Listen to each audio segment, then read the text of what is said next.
After almost 24 years, Sheriff Joe Arpaio will no longer hold office in Maricopa County.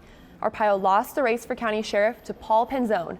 Anti-Arpaio community leaders gathered outside of the Maricopa County Sheriff's Office today to celebrate the dethroning of Sheriff Joe.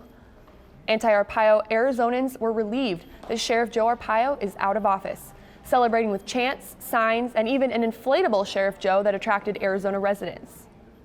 I think they feel ecstatic. We have worked for years to make sure this happens.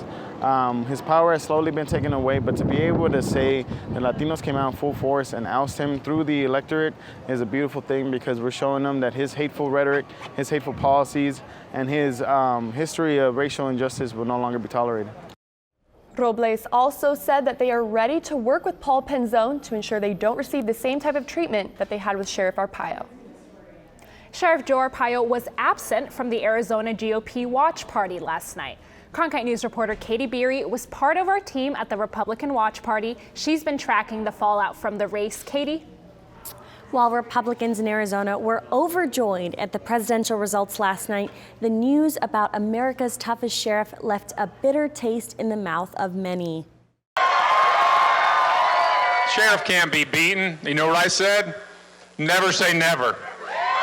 As Maricopa County's newest sheriff accepted his 10-point win. He's a law-abiding man.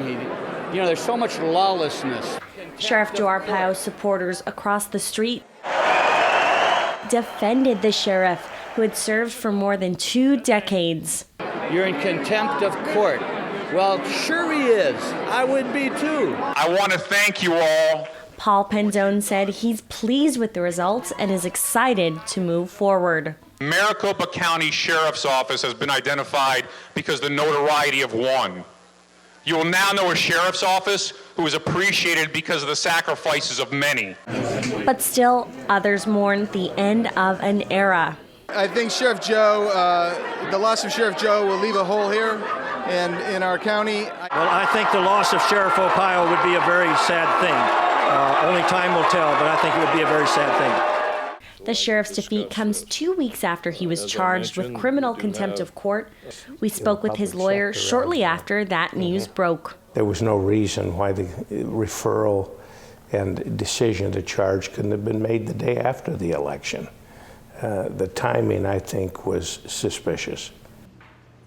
Arpaio's lawyer said he talked to the sheriff this morning, and the defeated official was disappointed at the results. His lawyer said that adverse publicity and the issue of age might be the reason behind the loss. The sheriff turned 84 in June. In the broadcast center, Katie Beery, Cronkite.